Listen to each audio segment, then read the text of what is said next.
दोघांचं भांडण तिसऱ्याचा लाभ ही म्हण आपण अनेक वेळा ऐकतो. अशीच काही परिस्थिती आंबेगावच्या राजकारणामध्ये वळसे आणि निकम यांच्या संघर्षात पाहावयास मिळत आहे. काही वर्षापूर्वी भीमाशंकर सहकारी साखर कारखान्याच्या अध्यक्षपदावरून पायउतार झाल्यानंतर आमदार दिलीप वळसे पाटील व देवदत्त निकम यांच्यातील संघर्ष सुरू झाला. त्यातच राज्याचे उपमुख्यमंत्री अजित पवार यांनी वेगळी चूल मांडत शरद पवारांना बाजूला करून भाजपासोबत सत्तेत जाणे पसंत केल्यामुळे राष्ट्रवादीची दोन शकले होऊन शरद पवार राष्ट्रवादी काँग्रेस पक्षाची निर्मिती झाली. यानंतर नुकत्याच झालेल्या विधानसभेच्या निवडणुकीमध्ये शरदचंद्रजी पवार गटाकडून निकम यांना विधानसभेची उमेदवारी मिळाली.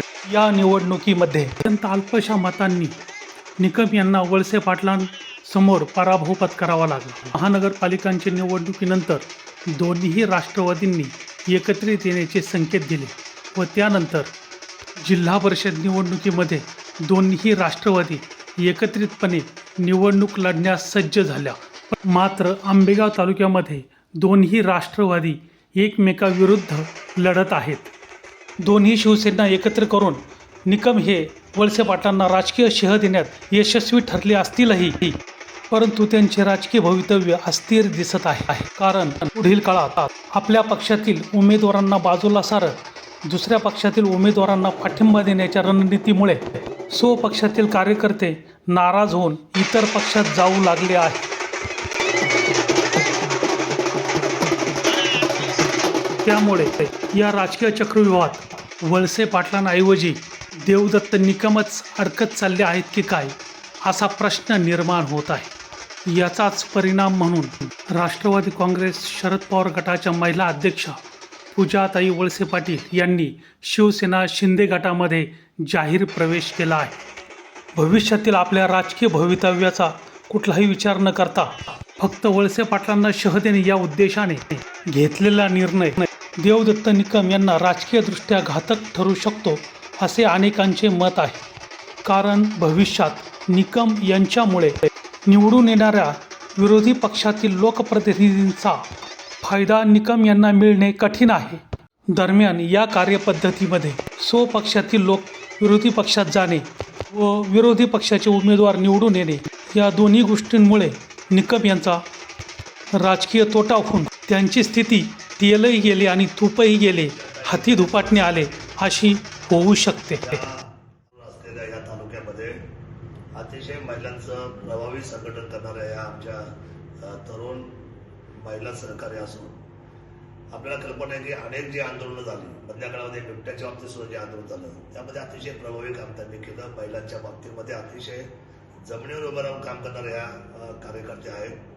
शरद पवार साहेबांच्या विचाराने प्रेरित होऊन त्यांनी कालच्या सुद्धा लोकसभेमध्ये खासदारांचं काम असेल, विधानसभेच्या वेळेला निकम साहेबांचं काम असेल, अतिशय प्रभावी काम करणाऱ्या ह्या महिला आहेत आणि वक्तृत्व चांगलं आहे, कामाची पद्धत चांगली आहे.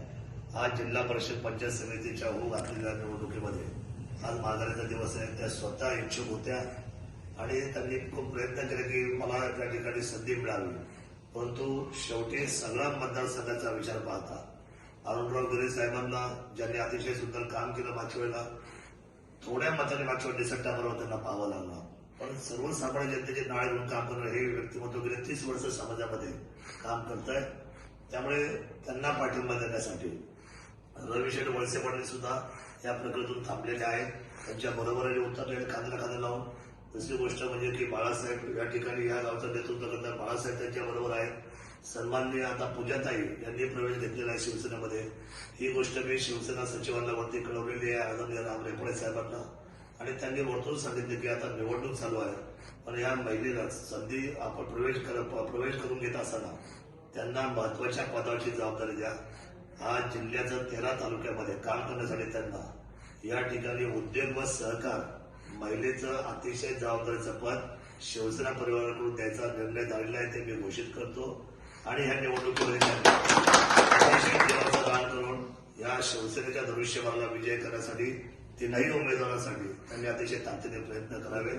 सर्वश्री त्यांच्यासोबत किसन त्यांचे सर्व काशीनाथजी वळसे पाटील, सर्वश्री असलेले रमेशजी येवले असतील, नित्यानंदजी येवले असतील, या सर्व मंडळींनी खरं तर कालपासून पूजाताई आणि या कुटुंबाचा आणि त्या कुटुंबाबरोबर नरेश भाऊचे दोन्ही बंधू या ठिकाणी उपस्थित आहेत, त्यांचे नातेवाईक उपस्थित आहेत. या सर्वांच्या साक्षीने आम्ही विश्वास देतो की शिवसेना परिवारामध्ये ते आलेले हे कुटुंब आहे आणि या कुटुंबामध्ये त्यांचं संरक्षण आणि त्यांना पुढे न्यायची जबाबदारी ही शिवसेना पक्षाची, शिवसेना कुटुंबाचा प्रमुख या नात्याने माझी राहील एवढा विश्वास देतो. आणि ह्या निवडणुकीकडे पाहत असताना मला अपेक्षा आहे की ह्या मतदारसंघामध्ये होतकरू मुलगा म्हणजे अरुणराव खरे साहेब जे आहे, खरं तर म्हणतात ना की अभी राजा का बेटा राजा नहीं होगा, जो काम करेगा वो राजा होगा. हा काम करणार आहे आणि त्याला त्या खुर्चीवर बसवलं पाहिजे अशी विनंती त्या जिल्हा परिषदेच्या गटामध्ये मी सर्वसामान्य मायबाप जनतेला, शेतकरी वर्गाला, बंधू भगिनींना हात जोडून करतो.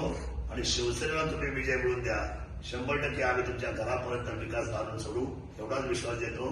जय शिवराय. त्यामुळे वळसे पाटलांना रोखण्याची रणनीती ही भविष्य काळात निकम यांचा मोठा आडसर होऊ नये इतकंच.